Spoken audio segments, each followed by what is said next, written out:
बिस्मिल्लाहिर्रहमानिर्रहीम। अस्सलाम वालेकुम। मैं हूं नासिर नकवी INN के साथ।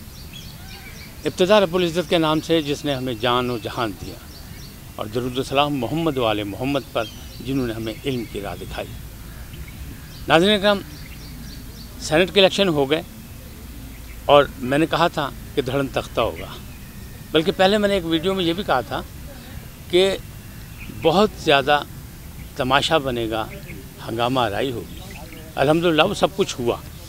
लेकिन मैं चूँकि कभी भी किसी की पार्टी का नाम नहीं लेता, ना किसी ग्रुप का ख़ास तौर पर साथ देता हूँ, इसलिए कि मैं गैर जानिबदार रहूँ और आपको वो राय पेश करूँ, वो चीज़ें आपके सामने लाऊँ, वो तज़किया आपको दिखाऊँ, बताऊँ कि असल होना क्या जा रहा है, हुआ क्या है। आज की इस अहम वीडियो में मैं आपको यही बताऊँगा कि ये क्या हुआ, धड़न तख्ता कैसे हुआ और क्यों हुआ। पिछली वीडियो अगर आप देखें मेरी मौजूद है जो यूट्यूब पे, तो उसमें ये सारी चीज़ें आएंगी, कहाँ कहाँ कैसे कैसे हुआ। मैंने कहा था MQM की 2 सीटें होंगी, जबकि उनकी अपनी नशिस्तों के हवाले से उनकी 1 सीट बनती थी। लेकिन अल्हम्दुलिल्लाह जो रिज़ल्ट आए हैं उसमें 2 सीटें उनकी हैं। अच्छा, इस सिलसिले को मैं आगे बढ़ाऊँ कि अब क्या होने जा रहा है, ये सब कुछ कैसे हुआ और आइंदा क्या कुछ होगा, ये सारी चीज़ें बात करूँगा। लेकिन आपसे एक ही दरख्वास्त है कि आप मेरे चैनल को सब्सक्राइब करें, लाइक करें, और बल्कि मैं आईन पाकिस्तान के तहत तकरीर व तहरीर की आज़ादी का हामी हूँ, लिहाजा आपको आज़ादी है कि अगर डिसलाइक करें तब भी ठीक है। मेरे लिए वो कोई चीज़ नहीं है, बल्कि वो बड़ी अहमियत होगी मेरे लिए। और इसी तरह आप राय भी दें, अपनी कमेंट्स भी दें, ताकि मुझे पता लगे कि हम जो काम कर रहे हैं वो किस तरह, हमारी टीम को पता लगे, हमारे दोस्तों को पता लगे, और आप तक भी ये बात पहुँचे कि INN किस अंदाज में काम कर रहा है और कैसे बढ़ा रहा है। तो हुआ क्या हुआ, तमाशा लगा, ख़रीदो फ़रोख्त हुई, थैलियाँ इधर से उधर नहीं हुई, बोरियाँ इधर से उधर हुई, और एक हफीज़ शेख जो एक इंटरनेशनल नुमाइंदे की हैसियत से सामने आए थे, एक उम्मीदवार की हैसियत से, पहली बार इलेक्शन हार गए। इससे पहले वो कई दफ़ा जब भी ज़रूरत पड़ी हुकूमतों को उन्हें बुलाया गया, IMF और वर्ल्ड बैंक ने यहाँ भेजा, हम पर नाजिल किया और वो इलेक्शन जीते। आज पहली दफ़ा उन्होंने शिकस्त का मज़ा चखा है। अब क्या कोई आसमानी मखलूक तो यूसुफ रज़ा गिलानी भी नहीं है, उनकी भी कोई आप ज़्यादा हिमायत नहीं कर सकते। लेकिन उन्होंने एक सियासी चाल चली और जिसकी सरपरस्ती में थी वो आसिफ अली जरदारी थे, साबिक सदर, जिनकी मुफाहमत बड़ी मशहूर है और जो हर बात पर हंस कर वक्त को टाल देते हैं। उन्हें इस वक्त को भी, यानी मुझे बहुत खुशी है कि ख़ास तौर पे मामलात जो हैं वो सारे पार्लियामेंट में आ गए हैं। आईन पाकिस्तान के तहत तमाम मामलात पार्लियामेंट में ही तय होने चाहिए, ईवान बाला हो या ईवान ज़री। क्यों? मुंतखब नुमाइंदों ने ये फ़ैसला करना होता है। आप आसिफ अली जरदारी की सियासी बसीरत ये देखें कि उसने अपोजिशन, जो मुतहदा अपोजिशन सड़कों पे थी, जो एहतजाज कर रही थी, जो हुकूमत के ख़िलाफ़ तहरीक चला रही थी, उस सारी अपोजिशन को इकट्ठा करके पार्लियामेंट में ले आई और उसने कहा कि ना ज़िमनी इलेक्शन से फ़रार इख्तियार करना है और ना ही सेनेट के इलेक्शन से दस्तबरदार होना है, वरना हुकूमत को वाकवर मिल जाएगा। इमरान खान भी बड़े ज़ीरिक है, क्योंकि इस वक्त वो हुकूमत में है और हुकूमतें जो हैं उनकी बड़ी ताकत होती है। 10 का इलेक्शन ने भी उनको नुकसान पहुँचाया, इलेक्शन कमीशन के फैसले ने भी नुकसान पहुँचाया, सुप्रीम कोर्ट ने जो वजाहत की उससे भी नुकसान हुआ, और जो सदारती रेफरेंस था उससे भी उन्हें कोई फ़ायदा नहीं हुआ। लेकिन इस इलेक्शन हारने के बाद जो उन्होंने काबीना का अचानक इजलास किया, उस हंगामी इजलास में जो उन्हें फ़ैसले किए वो एक बहुत बड़ा फ़ैसला है। फ़ैसला क्या है कि वो पार्लियामेंट से एतमाद का वोट लेंगे। जहां हुकूमत को 181 वोटों की बरतरी हासिल थी और उनकी जेब में से 181, वहाँ आपने देखा 164 वोट मिले हफीज़ शेख को। और बड़े बड़े जुगादरी जो यहाँ से हमारे जो सियासतदान थे, यानी फ़रतुल्लाह बाबर हार गए, इसी तरह और कई लोग हार गए जिनका ख्याल था कि वो जीत जाएंगे। क्या तोड़ जोड़ हुए, सब कुछ हुआ, कैसे हुआ, सीटें कैसे बढ़ी, क्या हुआ कि आप ये सोचें कि अपोजिशन के पास 160 थी, वो 169 हो गया। कैसे हो गया? 169 कैसे हो गया? ये सारी ज़रब जमा तकसीम की खेल थी। और हफीज़ शेख साहब को लाया भी इसीलिए गया था कि वो हुकूमतों के लिए फ़ायदेमंद साबित होते हैं और वो यही कहते हैं कि जब कौम को ज़रूरत पड़ती है मैं आ जाता हूँ। क्यों? कि उन्हें ज़रब जमा तकसीम का फार्मूला आता है और वो लोगों के फ़ायदे के लिए मुस्बत रास्ते निकालते हैं। लेकिन आज वो इलेक्शन हार गए। अब ये तो बात होगी ख़त्म, बसात जो थी अभी ख़त्म नहीं। मैं कहता हूँ कि खेल ख़त्म, यानी तमाशा ख़त्म और पैसा हज़म, जिसने पैसे देने थे उसने दे दिए, जिसने लेने थे ले लिए, सारी चीज़ें आपके सामने आ गई। इतनी शफाफियत नहीं हुई जितनी होनी चाहिए थी। इलेक्शन कमीशन ने अपने रूल्स एंड रेगुलेशन के तहत इलेक्शन करा दिया, वो भी बड़ी ज़िम्मा हो गया। लेकिन आगे क्या होगा?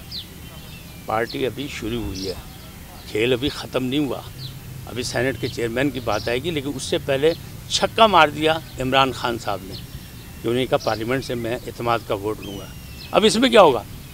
पहले वो रेफरेंस लाए थे सदारती और अदालत के पास गए थे कि ओपन रायशुमारी होनी चाहिए, लेकिन वो नहीं हुआ। शो ऑफ हैंड का फैसला नहीं हो सका और खुफिया रायशुमारी से ये नतीजा सामने आ गया।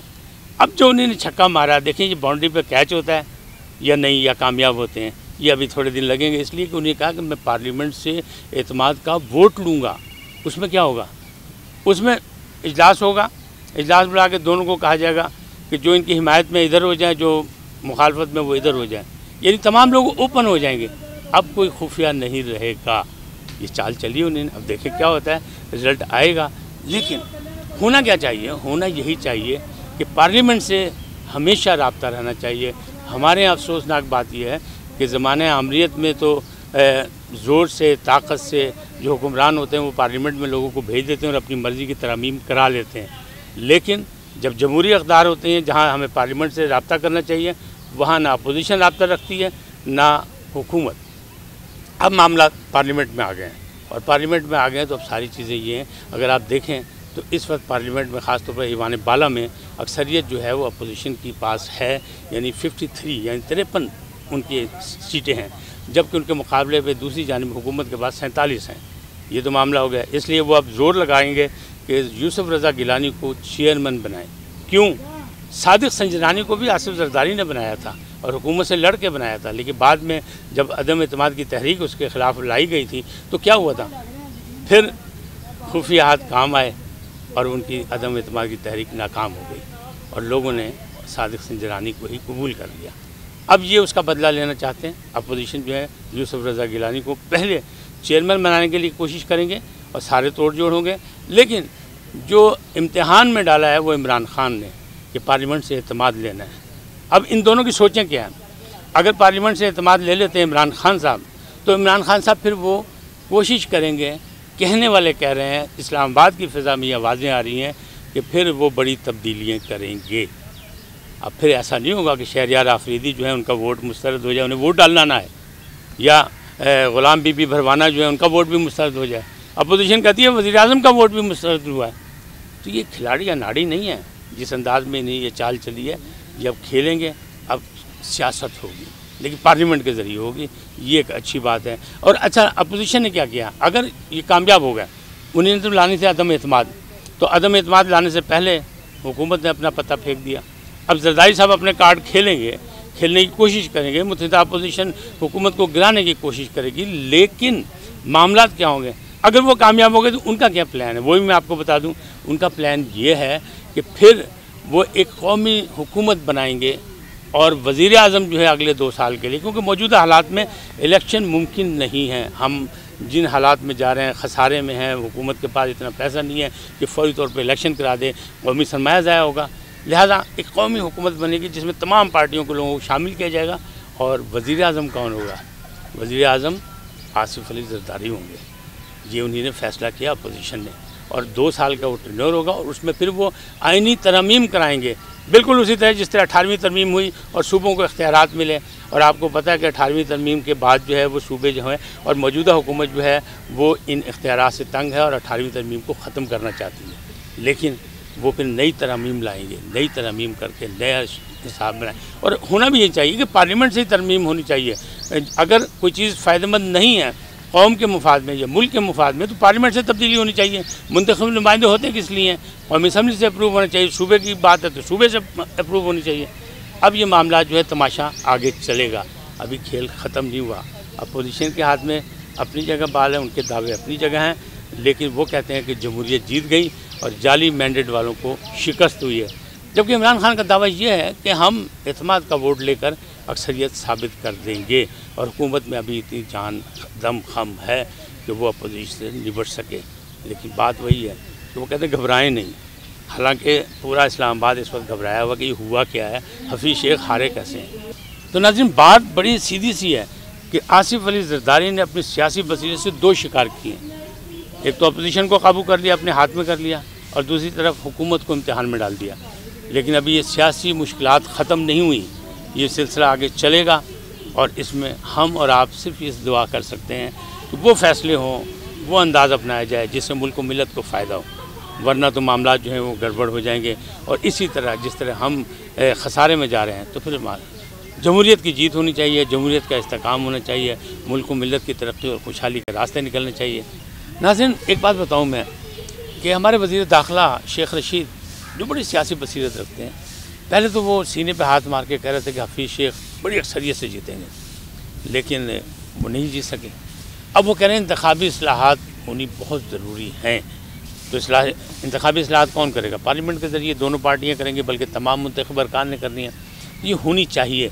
देखें, सिस्टम जो भी है, अब कहते हैं लोग सिस्टम नाकाम हो गया, ये सिस्टम जो है ये नाकाम हो गया, लिहाजा सदारती निज़ाम आ जाए, या कभी कहते हैं टेक्नोक्रेट की हुकूमत आ जाए, कभी कहते हैं कौमी हुकूमत बना दी जाए। ये सारी चीज़ें जो हैं ऑप्शन चल रही हैं साथ साथ। क्योंकि जब हम अपोजिशन में कहा था कि हमारे पास प्लान 1 है, फिर 1 के बाद हम 2 करेंगे, फिर 2 के बाद 3 करेंगे, लेकिन इस सारे धंधे में, इस खेल तमाशा सेनेट के इलेक्शन में, ये मोहतरमा मरियम नवाज़ ने कहा था कि हो सकता है कि हमें लॉन्ग मार्च की ज़रूरत ना पड़े। हालात बता रहे हैं कि मामला जिस तरफ जा रहे हैं, तो पार्लियामेंट से पार्लियामेंट ही खेलनी पड़ेगी दोनों को, अपोजिशन को भी और हुकूमत को भी पार्लियामेंट खेलनी पड़ेगी और वहाँ जाना पड़ेगा, वरना ना इंतखाबी इस्लाहात हो सकेगी, ना निज़ाम में कोई तब्दीली आ सकेगी। निज़ाम में तब्दीली आती रहनी चाहिए। आइन और कानून इजाज़त देता है कि जो चीज़ आपको वारा नहीं खा रहे उसको तब्दील करें, और जो चीज़ अक्सरियत के लिए बेहतर है, मुल्क और कौम के लिए बेहतर है, वो तब्दीली लानी चाहिए। जो फ़िलहाल तब्दीली का कहा गया था, हुकूमत ने जो दावा किया था, अपने मंशूर में जो कहा था, वो तब्दीली नहीं आ सकी। रोज़गार का मसला, महंगाई का मसला और घरों का मसला, जो छत का मसला था, वो नहीं हल हो सका। चाहे ज़ुल्फ़िकार अली भुट्टो ने कहा था रोटी कपड़ा मकान, वो नहीं हो सका अभी तक। तो फिर कौन करेगा हल? ये मामलात के लिए रास्ते निकलने चाहिए और पार्लियामेंट को ही जो है वो फ़ौक़ियत हासिल होनी चाहिए, क्योंकि मुंतखब नुमाइंदे जाते हैं, अवाम अपने मुंतखब नुमाइंदों को भेजते ही इसीलिए कि उनके मसाइल हल किए जाएँ, उनके लिए रोज़गार के मौके पैदा किए जाएँ, उनके लिए मुल्क में खुशहाली और तरक्की की राहें निकाली जाएँ। अल्हम्दुलिल्लाह पाकिस्तान एक बड़ा अहम मुल्क है, और पाकिस्तान जिस जगह पर मौजूद है जोग्राफाई तौर पर, उसकी अहमियत दुनिया में कभी भी कम नहीं हो सकती। और आने वाला वक्त जो है वो पाकिस्तान के लिए बहुत अच्छा होगा। पाकिस्तानी अवाम ने, पाकिस्तानी हुक्मरानों ने, पाकिस्तानी सियासतदानों ने मुख्तलिफ़ मुश्किलात का सामना किया है और कभी घबराए नहीं, तो अब भी नहीं घबराएंगे। तो मैं ये कहता हूँ कि आने वाला वक्त अच्छा होगा, और इसी दुआ के साथ कि आने वाला वक्त मुल्क और कौम के लिए अच्छा हो, मुल्क को मिलत की तरक्की और खुशहाली की राहें निकाले। और आपसे रिक्वेस्ट करता हूँ कि INN को सब्सक्राइब करें, लाइक करें, अपनी राय का इजहार करें कीमती, ताकि हम इसको मज़ीद बेहतर बना सकें और हमारा और आपका ये सिलसिला जो है ये जारी रहे। अल्लाह निगहबान। खुदा हाफ़िज़।